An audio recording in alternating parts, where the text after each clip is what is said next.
오늘 우리에게 주시는 하나님 말씀은 누가복음 16장 14절부터 31절까지 말씀입니다. 바리새인들은 돈을 좋아하는 자들이라. 이 모든 것을 듣고 비웃거늘 예수께서 이르시되 너희는 사람 앞에서 스스로 옳다 하는 자들이나 너희 마음을 하나님께서 아시나니 사람 중에 높임을 받는 그것은 하나님 앞에 미움을 받는 것이니라. 율법과 선지자는 요한의 때까지요 그 후부터는 하나님 나라의 복음이 전파되어 사람마다 그리로 침입하느니라. 그러나 율법의 한 획이 떨어짐보다 천지가 없어짐이 쉬우리라.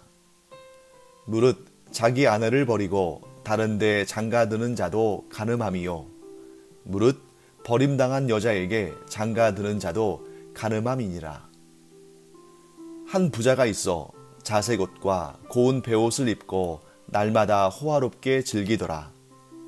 그런데 나사로라 이름하는 한 거지가 헌데 투성이로 그의 대문 앞에 버려진 채 그 부자의 상에서 떨어지는 것으로 배불리려 하매 심지어 개들이 와서 그 헌데를 핥더라. 이에 그 거지가 죽어 천사들에게 받들려 아브라함의 품에 들어가고 부자도 죽어 장사되매 그가 음부에서 고통 중에 눈을 들어 멀리 아브라함과 그의 품에 있는 나사로를 보고 불러 이르되 아버지 아브라함이여 나를 긍휼히 여기사 나사로를 보내어 그 손가락 끝에 물을 찍어 내 혀를 서늘하게 하소서. 내가 이 불꽃 가운데서 괴로워하나이다. 아브라함이 이르되 예 너는 살았을 때에 좋은 것을 받았고 나사로는 고난을 받았으니 이것을 기억하라.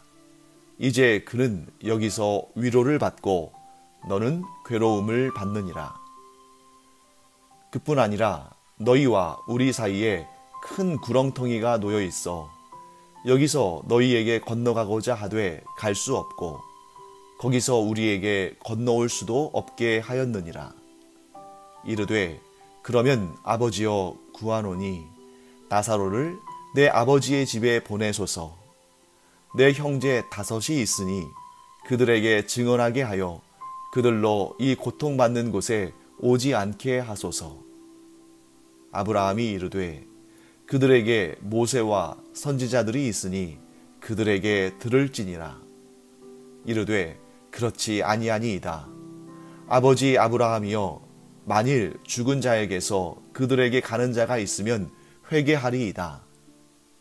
이르되 모세와 선지자들에게 듣지 아니하면 비록 죽은 자 가운데서 살아나는 자가 있을지라도 권함을 받지 아니하리라 하였다 하시니라. 네, 오늘 본문에는 바리새인들이 예수님의 말씀을 듣고 비웃었다고 기록하고 있습니다. 자, 예수님의 어떤 말씀이 이 바리새인들의 비웃음의 대상이 되었을까 궁금하죠? 이럴 때는 우리가 바로 앞에 어떤 문맥이 펼쳐지고 있는지를 보면 쉽게 알 수 있습니다. 자, 그 앞에서 예수님은 바리새인들 앞에서 옳지 않은 청지기의 비유를 드셨습니다.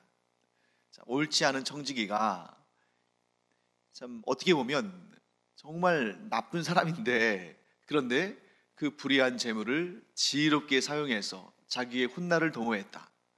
이렇게 옳지 않은 사람들, 이 세상에 있는 사람들도 그 불의한 재물을 지혜롭게 사용해서 자신의 미래를 대비하는데 너희 곧 하나님의 사람들이 왜 그렇게 지혜로운 방법으로 곧 재물을 지혜롭게 사용해서 사람들을 얻는 일, 곧 그들에게 구원의 복음을 전하는 일, 그 일에 열심을 두지 않느냐 하시는 말씀을 주신 것입니다. 자, 그런데 이 말을 바리새인들이 들었습니다. 여러분, 바리새인들은 어떤 사람들입니까?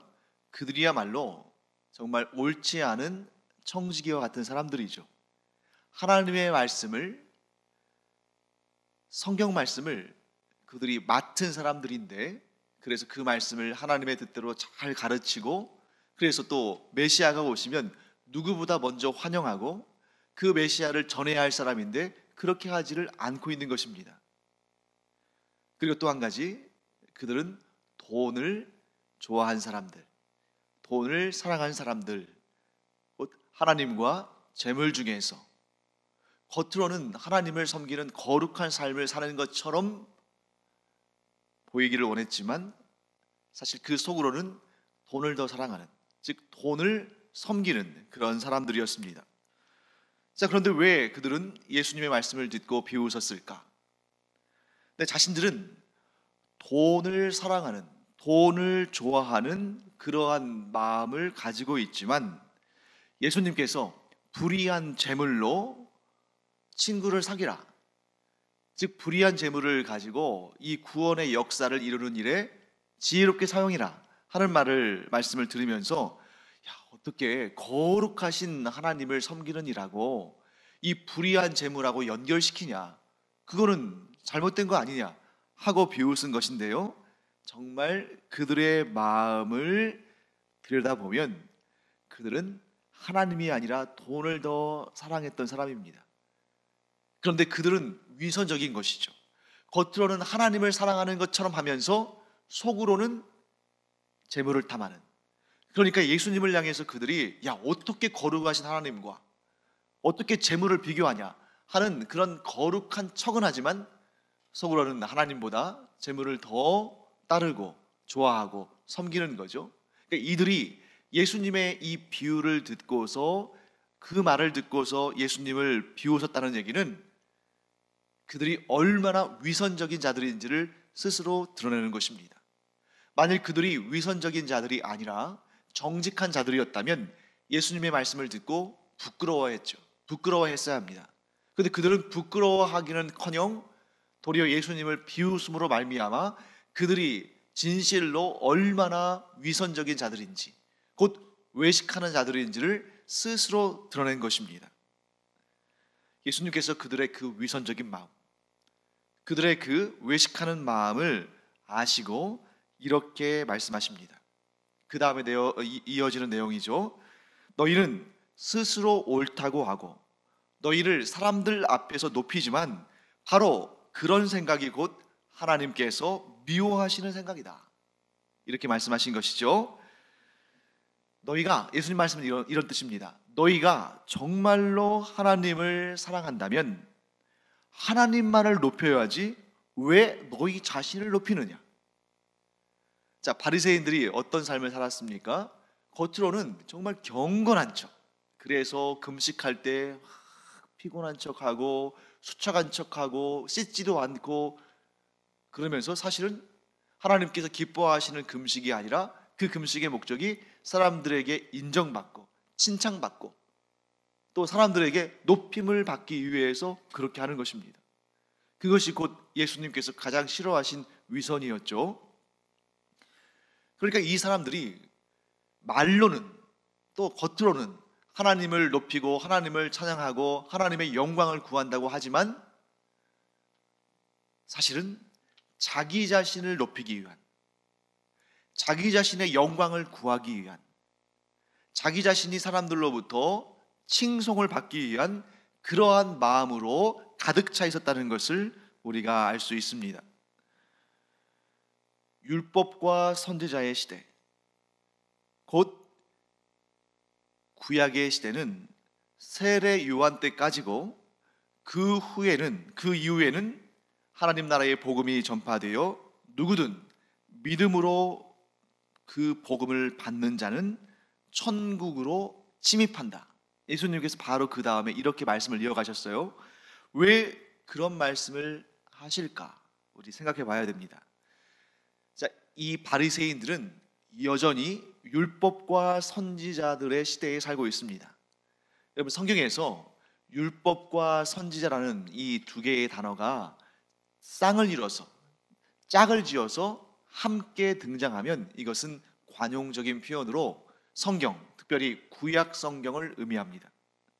자, 그런데 예수님께서 지금 율법과 선지자들은 그들은 세례 요한 때까지, 그들의 시대는 세례 요한 때까지다 하는 말씀은 뭐냐면 구약의 말씀, 즉 하나님께서 주신 그 율법과 구약의 메시지들은 세례 요한의 때까지를 말씀하시는 것이다.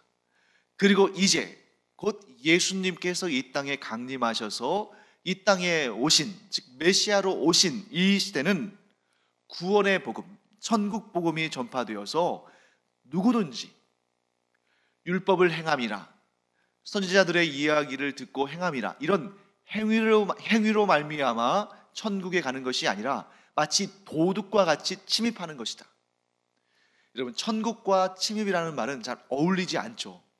침입이라는 것은 자기 것이 아닌 것을 빼앗기 위해서, 훔치기 위해서 어떤 집에 들어가는 것을 의미하는 것입니다.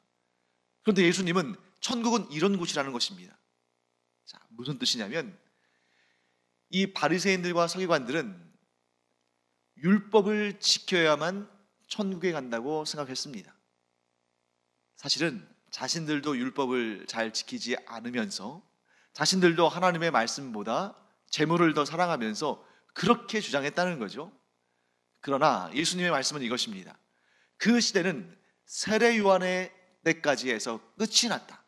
그리고 내가 이 땅에 온 이유는 누구나 이 복음을, 천국 복음을 믿음으로 받아들이는 자는 아무런 자격도 없고 공로도 없지만 천국의 그 영원한 삶을 훔칠 수 있게 내가 그 침입을 허용하는 시대로 이 시대를 열었다 하시는 것입니다. 바리새인들을 싫어하겠죠. 왜? 자신들이 지금까지 사람들에게 영향력을 행사하고 사람들에게 존경을 받고 사람들에게 높은 지위의 사람들로 인정받고 추앙받았던 이유가 무엇입니까? 이 율법을 가지고, 자신들도 잘 지키지 않지만 그 율법을 무기로 사람들을 이렇게 올가맸기 때문입니다. 그들이 율법을 잘 지키지 않는 모습을 막 이렇게 바리새인들과 서기관들이 책망하고, 그들 앞에서는 자기들은 마치 율법을 잘 지키는 사람들인 것처럼 위선적으로 보이면서, 그래서 상대적으로 자신들은 높임을 받고 이스라엘 백성들은 굉장히 잘못된 삶을 살고 있는 사람들로 깎아내리는, 이게 바로 이 바리새인들과 서기관들의 주된 무기고 주된 공격 방식이었는데, 예수님께서 말씀하시는 것이죠. 그런 식의 시대는 이제 끝났다. 너희는 실제로 율법을 잘 지켜 행하지도 않았지만 이제는 율법을 지켜 행함으로 말미암아, 너희가 주장하는 대로 그런 율법을 지켜 행함으로 말미암아 구원받는 시대가 아니다. 그러한 일은 세례 요한의 때까지 끝이 났고 이제는 누구나 나, 곧 이 땅에 메시아로 온 하나님인 나를 믿음으로 말미암아 누구든 하나님의 그 구원의 복음, 천국 복음, 예수 그리스도의 메시아 되심을 믿고 나아가는 자는 누구나 그가 어떤 공로를 세웠든, 그의 신분이 어떠하든, 그가 율법에 대해서 잘 알든 알지 못하든 그런 것들이 조건이 아니라 바로 그 믿음으로 말미암아 천국의 영생의 구원을 훔치는 자가 된다. 여러분, 훔친다는 말이 그렇게 좋은 말은 아니니까 좀 어색하게 들릴 수 있습니다만, 무슨 얘기냐면 본래 자기의 것이 아닌데 은혜로 그것을 마음껏 누릴 수 있게 되었다 하고 말씀하시는 것입니다. 그러나 천지가 없어지는 것보다 율법의 한 획이 떨어짐이 더 어렵다. 자, 바리새인들에게 이렇게 말씀하시는 것이죠. 분명히 천지가 없어지는 날이 온다. 그 마지막 때가 온다. 그런데 그 날에 율법의 한 획도 떨어지지 않을 것이다. 곧 율법의 모든 정신, 율법의 모든 의미들이 여전히 살아있고 그것은 천국에서도 유지된다.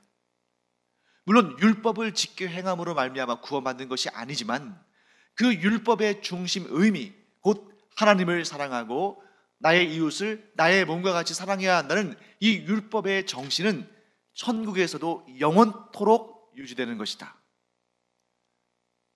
그런데 너희가 율법을 지킨다 하면서 그 율법을 가지고 사람들 앞에서 위세를 행하면서 또 그 율법을 가지고 사람들 앞에 높임을 받으면서 스스로는 율법의 정신을 버리고 있으니 너희에게는 하나님의 심판이 있을 것이다 하고 예수님께서 말씀하시는 것입니다. 그 다음에 연이어 이런 말씀하고 계시죠. 자기 아내를 버리고 다른 데 장가드는 자도 간음함이요 무릇 버림당한 여자에게 장가드는 자도 간음함이라. 느닷없이 예수님께서 율법 가운데에 간음에 대한 그런 규정을 말씀하시죠. 여러 율법 가운데에 이 바리새인들이 가장 지키지 않는 율법 가운데 하나를 예로 말씀하신 것일 수도 있습니다만, 사실은 예수님께서 이 간음에 관한 말씀을 하시는 이유는, 그 목적은 따로 있습니다. 자, 앞에서 예수님께서 바리새인들을 향해서 뭐라고 책망하셨냐면, 하나님과 재물을, 즉 하나님과 돈을 겸하여 섬길 수 없다. 하나님을 사랑하면 돈을 미워하거나 돈을 사랑하면 하나님을 미워하거나 둘 중에 하나를 주인으로 삼는 것이지 둘 다 주인 삼을 수 없다. 자, 지난번에 여러분 저와 함께 공부했던 내용들 여러분들이 계속 머릿속에 가지고 계셔야 됩니다. 이게 뭐냐면 형제나 자매나 부모나 이런 사람들 자기의 생명까지도 미워해야 한다. 그래야 나를 따르는 제자가 된다. 이렇게 말씀하실 때 그 미워한다는 개념이 정말 싫어하고 시기하고 질투하는 그런 감정적인 의미가 아니라, 이 히브리인들 이스라엘 사람들의 그 표현법, 관용적으로 어떤 뜻이었습니까? 무엇인가를 택할 때 그것을 사랑한다 표현하고 무엇인가를 버릴 때에 그것을 미워한다라고 표현하는 그런 관용적인 표현이 있었습니다. 그러니까 예수님께서 재물을 미워하고 하나님을 사랑해야 한다, 이 말은 뭐냐면 하나님을 택하고 재물을 택하는 인생을 살면 안 된다 하는 말씀이죠. 그런데 이 바리새인들은 하나님도 사랑하고 돈도 사랑할 수 있다라고 생각하지만 정작 그들은 돈을 더 사랑했기 때문에 하나님을 버린 것이고 하나님을 미워한 것이다, 이렇게 우리는 해석할 수가 있습니다. 바로 그런 차원에서 볼 때 왜 예수님께서 간음에 대해서 말씀하시는가? 자기 아내를 버리고 다른 데 장가드는 자도 간음합니다. 이 뜻은 뭐냐면 이 바리새인들과 서기관들이 정작 하나님을 택하고 재물을 버려야 되는데,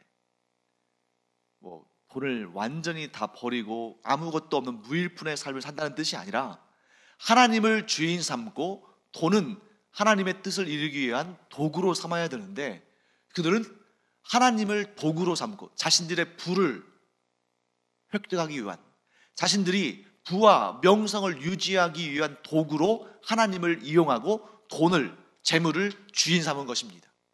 그것을 일컬어 예수님께서 무엇과 빗대어 설명하신 것입니까? 간음. 자기의 아내를 버리고 다른 데 장가든다는 것은 하나님을 버리고 재물을, 돈을 주인 삼고 그것과 함께 살아가는 것을 의미하는 것입니다. 지금 예수님께서 계속적으로 어떤 말씀하시는 거예요? 우리가 지금 이 본문을 그냥 이러한 어떤 일관된 관점이 아니라 그냥 하나씩 하나씩 보면 파편적인 말씀이 나열된 것처럼 보일 수 있습니다. 하지만 우리는 항상 성경을 볼 때에 특히 이 같은 장에서 예수님께서 다른 화제로 바꾸지 않으시고 어떤 말씀을 계속 하실 때에는 그 하나의 관점이 유지되는 것을 우리가 알아야죠. 지금 계속적으로 예수님께서 바리새인들에 대해서 그들의 잘못을 책망하고 계시는 것입니다. 왜 책망하실까요? 이런 책망을 듣고서라도 돌아오는 사람이 있기를, 탕자와 같이 다시 돌아오는 사람이 있기를 바라시면서 이 말씀을 전하시는 것입니다. 바리새인들의 가장 큰 문제가 무엇입니까? 그들이 하나님을 버리고 재물을 택했고, 하나님을 영광스럽게 하기보다는 자기 자신을 영광스럽게 하기를 원했고, 하나님을 높여드리기보다는 자기 자신이 높임을 받기 원했기 때문에 예수님께서 계속 이런 말씀을 통해서 그들의 잘못을 책망하시고 그들이 돌이키도록 예수님께서 지금 말씀을 전하고 계시는 것입니다. 그 말씀에 지금 오늘 우리가 읽은 본문의 하이라이트, 가장 종합적으로 이 바리새인들의 잘못을 드러내시고, 반면에 아무 공로 없지만, 아무것도 내세울 게 없지만 예수 그리스도를 구주로 영접한 자들, 겸손히 하나님을 주인으로 섬긴 자들이 어떠한 차이를 보이게 되는지를 선명하게 보여주는 비유가 등장하는데, 그 비유가 바로 우리에게 잘 알려져 있는 부자와 거지 나사로의 비유입니다. 이 비유는 완전 종합적으로 이 구원에 관한 내용을 종합적으로 설명하고 있습니다. 저와 함께 한번 살펴보겠습니다. 부자와 거지 나사로는 완전히 다른 삶을 살았습니다. 부자는 자색 옷을 입고 고운 베옷을 입고, 자색 옷이라는 것은 아무나 쉽게 구할 수 없는 최고급의 원단을 사용한 옷이죠. 겉옷입니다. 그 다음에 고운 베옷은 뭐냐면 오늘날로 말하면 최고급 언더웨어, 이너웨어, 이렇게 안에 입는 옷입니다. 그러니 이 부자는 더할 것 없이 가장 좋은 것을 누리고 있는 사람입니다. 그래서 날마다 호화롭게 자기의 그 부를 즐기며 살았습니다. 반면에 나사로는 헐벗은 채로, 이 부자가 자색 옷에 고운 베옷에 정말 호화롭게 사치스럽게 입고 살고 있지만, 나사로는 정반대로 헐벗은 채로 부자의 대문 앞에 버려져 있습니다. 부자의 대문 앞에 버려져 있다는 것은 뭘 상징하고 뭘 나타내냐면, 이 부잣집에서 나오는 것으로, 그 상해에서 버려진 것으로, 부스러기로 그것이라도 먹고 생명을 유지하려고 했지만 그것마저도 주지 않고 그를 박대했다는 것을 잘 보여주고 있습니다. 그래서 우리가 이 선한 사마리아인의 비유에서도 볼 수 있는 것처럼, 이렇게 버려지고 가난하고 위기에 처하고 고통 가운데 있는 우리의 이웃들을 향해서 우리가 어떤 마음으로 어떤 대우를 하며 어떻게 대했느냐 하는 것이 그 사람이 하나님을 향하여서 어떻게 대하느냐를 결정짓는 결정적인 증언이 된다 하는 것을 말씀하시는 것입니다. 즉, 하나님을 향하여서는 정말 모든 경건과 의로움과 또 감사와 기쁨으로 대하는데, 이웃에 대해서는 인색하고 고통을 주고 또 그를 괴롭게 하고 이렇게 한다는 건 말이 안 된다는 거죠. 그러니까 하나님을 사랑하는 자가 이웃을 사랑한다면, 이웃을 사랑하는 그 마음을 통해서 하나님을 향한 마음도 확인할 수 있다는 것을 성경은 계속적으로 말씀합니다. 나사로는 부자의 상에서 떨어지는 것으로 배불리 좀 먹었으면 좋겠다 하는 마음의 소원을 가졌지만, 결국에는 뭐 그런 것들을 얼마나 누렸겠습니까? 가끔 가다가 조금씩 먹을 걸 줍거나 했겠죠.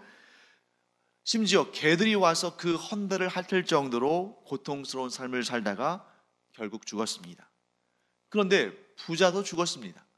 그러니까 이 땅에서 얼마나 좋은 옷을 입고 사냐, 얼마나 또 초라한 옷을 입고 사냐, 얼마나 좋은 것을 먹고 사냐, 얼마나 잘 못 먹고 사냐, 이런 거와 관계없이 모든 사람은 죽게 되어 있다는 것을 우리가 알게 됩니다.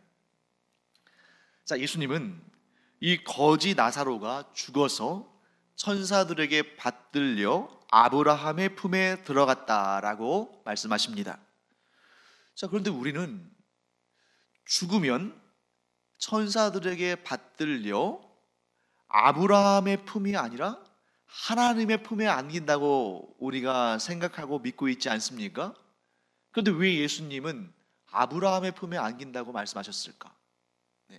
그것은 지금 예수님께서 이 비유를 들고 계시는, 즉 이 비유를 듣고 있는 그 바리새인들과 유대인들의 눈높이에 맞추셔서 이 중요한 메시지를 전달하시기 때문이에요. 분명히 우리는 죽으면 천사들에게 받들려서, 즉 천사들의 인도함을 받고 하나님의 품 안에서 영원한 안식을 누리게 됩니다. 그런데 이 이스라엘 사람들, 유대인들은 아주 이스라엘 민족 중심적인 그러한 생각을 가지고 있고, 또 자기 민족 중심적인 그러한 배타성을 가지고 있기 때문에 이방 족속들, 이방인들을 이방 죄인으로 여기고, 그들은 아브라함의 후손이 아니기 때문에, 할례 받은 자가 아니기 때문에 천국에 갈 수 없다고 생각했습니다. 그래서 오직 아브라함의 후손, 오직 하나님께서 아브라함과 언약을 맺으실 때에 그에게 주신 그 명령대로 할례를 받은 유대 민족만 구원받을 수 있다고 생각한 거죠. 이런 생각을 가지고 있는 바리새인들에게, 또 유대인들에게 예수님께서 그들의 눈높이에 맞추셔서 지금 이 중요한 메시지를 전하고 계신 것입니다. 자, 이때 이 부자는 음부에 던져졌습니다. 자, 음부는 여러 가지로 해석할 수 있는데, 음부는 그냥 죽음을 의미할 수도 있고, 혹은 죽은 자가 눕히는 무덤을 의미할 수도 있습니다. 그런데 또 음부는 지옥을 의미하기도 해요. 그러니까 여기에서는 지금 지옥을 의미한다고 보는 것이 좋겠습니다. 왜냐하면 이 부자가 그 음부에서 불꽃 가운데, 아주 뜨거운 불꽃 가운데 고통을 당하고 있잖아요. 그러니까 지옥이라고 우리가 생각하는 것이 좋겠습니다. 그때 이 부자가 이 지옥에서 아브라함에게 간청을 합니다. 나사로를 보내요 그 손가락 끝에 물을 찍어 내 혀를 서늘하게 하소서. 우리는 이 부자의 말에 두 가지 사실을 알 수 있습니다. 첫째, 지옥이 얼마나 뜨겁고 고통스러운 것인가, 얼마나 고통스러운 심판이 주어지는 것인가 하는 것을 알 수 있습니다. 그리고 둘째, 다른 하나는 지옥에서는 뉘우침이 없다는 거죠. 자, 이 부자가 지금 지옥의 그 고통 가운데 있으면서도 나사로를 이리로 보내서 그의 손끝에 물을 묻혀서 내 혀를 좀 시원하게 해달라. 얼마나 이기적인 생각입니까? 자신도 나사로도 살아있을 때에는 나사로의 그 입에 뭘 좋은 것 하나 넣어주지 않았을 이 부자가, 자기는 지금 지옥 고통 속에 있는데 저 천국에서 지금 안식을 누리고 있는 그 나사로를 보고 이 지옥으로 와서 내 혀를 좀 시원하게 해달라, 물을 좀 찍어 발라달라, 이렇게 말하는 것을 보면 이 생에 있을 때나 지옥에 갔을 때나 이 부자가 정말 뻔뻔하고 이기적인 것은 매 한 가지다 하는 것을 알 수 있습니다. 그때 이 아브라함은 이렇게 말합니다. 예, 너는 살았을 때에 좋은 것을 받았고 나사로는 고난을 받았으니 이것을 기억하라. 이제 그는 여기서 위로를 받고 너는 괴로움을 받느니라. 여기에서 아주 중요하면서도 심각한 문제 하나를 우리는 생각해야 합니다. 부자는 부자이기 때문에 음부에서, 곧 지옥에서 고통을 당해야 하는가? 부자라면 모두 구원받지 못하고 지옥에 떨어져서 영원한 심판을 받고 고통을 당해야 하는가? 정말 그렇게 생각하는 사람들도 간혹 있는 것 같습니다. 그런데 성경은 결코 그렇게 말씀하지 않으시죠. 자, 이 비유가 시작된 배경을 한번 생각해 보십시오. 이 비유를 예수님께서 말씀하신 이유는 무엇입니까? 바리새인들 때문이죠. 바리새인들의 어떤 면 때문에? 그들이 하나님을 사랑하지 않고 돈을 사랑하는 위선적인 사람들이었기 때문입니다. 그래서 예수님께서 이렇게 말씀하셨죠. 너희는 하나님과 죄물 중에 하나를 섬기게 돼 있다. 어떤 것을 택하겠느냐? 지금 예수님 앞에 있는 바리새인들은 돈을 사랑하는 사람들, 재물을 선택한 사람입니다. 그렇기 때문에 예수님의 말씀을 듣고도 뉘우치지 않고 비웃었죠.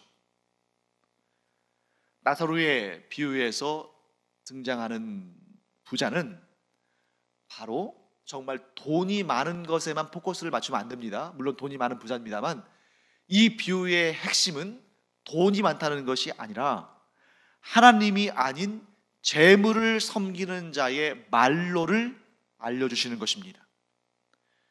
자, 이 부자는 단지 돈이 많은 부자였기 때문에 지옥에 떨어져서 그 영원한 불꽃에 고통당하는 것이 아니라 그가 하나님을 섬기는 사람이 아니었기 때문에, 하나님의 자녀가 됨을 거부했기 때문에 그가 이 지옥으로 떨어진 것입니다.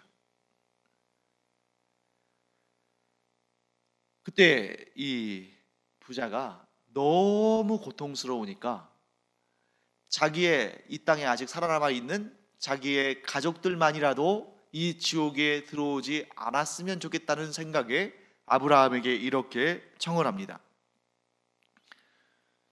나사로를 좀 나의 아버지 집, 즉 나의 가족과 친척들에게 보내셔서 그들로 하여금 이곳에 오지 않게 좀 해주십시오. 이것이 너무 고통스러운데 저들이 와서 고통당하면 어떻게 하겠습니까? 그런데 아브라함은 이렇게 말합니다. 그들에게 모세와 선지자들이 있으니 그들에게 들을지니라. 여러분, 모세와 선지자, 뭘 의미하는 것입니까? 네, 모세와 선지자는 바로 구약 성경을 의미한다라고 말씀드렸죠. 넓게 보면 성경이라고 말할 수 있습니다. 그들에게 성경이 있으니까 성경의 말씀을 듣고 성경의 말씀대로 살면 그들이 여기 올 이유가 없다, 이렇게 얘기하는 것이죠. 그런데 이 부자는 아브라함에게 이렇게 말합니다. 아닙니다. 정말 만일 죽은 자 가운데서 살아가지고 그들에게 가는 자가 있으면 그들이 그 말을 듣고 회개하고 이곳에 오지 않을 것입니다. 그런데 아브라함은 다시 한번 거절합니다. 모세와 선지자들에게 듣지 아니하면 비록 죽은 자 가운데서 살아나는 자가 있을지라도 권함을 받지 아니한다. 자, 성경 말씀에 구원에 필요한 모든 것이 담겨 있는데 이 성경 말씀, 곧 하나님의 말씀을 듣고도 반응하지 않는다면 죽었다 깨어나는 사람이 있다 할지라도, 죽었다 살아나는 사람이 있다 할지라도 그 말 듣지 않는다 하는 것입니다. 그만큼 하나님이 아니라 재물을 택하고 하나님이 아니라 다른 무엇인가를 주인 삼은 사람은 성경 말씀을 들을 생각을 하지 않고 그들은 어느 누구의 이야기도 듣지 않는다 하는 말씀을 하고 계시는 것이죠. 그런데 예수님께서 이 비유를 드실 때에 비록 죽은 자 가운데서 살아나는 자가 있을지라도 권함을 받지 아니한다. 모세와 선지자, 곧 성경의 말씀을 듣고 돌이키지 않는 사람이라면 죽은 자 가운데서 살아나는 자가 있다 할지라도 그들이 권함받지 않는다. 이 바리새인들이 어떠한 선택을 할 것인지를 예수님께서 미리 아시고 이 비유를 드신 것입니다. 여기에서 죽은 자 가운데서 살아나는 자가 있을지라도 권함받지 아니한다라는 말씀은 그만큼 바리새인들의 마음이 완악하다는 것을 말씀하시는 것이기도 하지만 그것은 또한 장차 예수님께서 이루실 사역에 대해서 미리 말씀하신 것이기도 합니다. 무엇입니까? 예수님께서 이 바리새인들과 서기관들, 즉 메시아를 거부한 그들의 공격을 받고 그들의 음모 가운데에서 십자가에 달려 죽으십니다. 그런데 십자가에 달려 죽으신 예수님께서 부활하셔서 그들에게 복음의 메시지를 전하셔도 여전히 그들이 완악한 마음을 돌이키지 않고 그 구원의 메시지를 거절할 것을 예수님은 아셨습니다. 실제로 이 바리새인들과 서기관들은 예수님을 모함해서 예수님을 십자가에 달려 죽게 했죠. 그런데 그들은 분명히 기억하고 있었습니다. 예수님께서 장사된 지 사흘 만에 부활하실 것이라고 말씀하신 것을 그들은 기억하고 있었습니다. 심지어 예수님의 제자들도 그 사실을 잊어버렸거나 혹은 제대로 믿지 않아서 예수님께서 십자가에 달려 죽으신 다음에 시리에 빠지고 예수님께서 부활하실 것을 생각도 못했지만 오히려 이 바리새인들과 서기관들은 예수님께서 하신 그 말씀을 기억하고 혹시라도 예수님의 제자들이 예수님의 시체를 그 무덤에서 빼돌리고 예수님께서 부활하셨다는 소문을 낼까 봐서 그 무덤을 꽁꽁 감싸고 파수꾼들을 세워서 지켰습니다. 그런데 그날에 하나님의 놀라우신 역사로 예수님의 부활이 일어났죠. 그리고 그 파수꾼들이 그 일을 보고 와서 제사장들과 바리새인들과 서기관들에게 보고를 합니다. 그때 그 놀라운 사실에 대한 증언을 듣고도 그들이 어떻게 했습니까? 믿지 않았습니다. 도리어 그런 소문이 나오지 못하도록 그 파수꾼들을 돈으로 입을 막았습니다. 사랑하는 성도 여러분, 우리의 마음이 어떠한가? 그 마음을 먼저 우리가 돌아보고 그 마음을 우리가 제대로 온전히 하나님께서 기뻐하시는 마음으로 우리가 그 마음을 간직해야 됩니다. 어떤 마음입니까? 예수 그리스도의 그 복음을 우리가 믿고 의심하지 않는 마음, 또한 하나님과 재물, 하나님과 그 어떤 것들이 있다 할지라도, 어떤 소중한 것들이 있다 할지라도 오직 하나님만 주인 삼는 마음, 그리고 평생토록 예수 그리스도의 뒤를 쫓아가는 예수 그리스도의 제자의 마음, 그런 마음을 우리가 간직하고 있을 때, 결코 그 마음들을 놓치지 않을 때에 우리에게는 구원의 큰 은총이 떠나지 않고 영원토록 우리와 함께 있을 줄 믿습니다. 이 믿음으로 승리하고 은혜를 영원토록 누리는 우리가 되기를 축원합니다. 기도하겠습니다. 하나님, 주님의 은혜를 감사드립니다.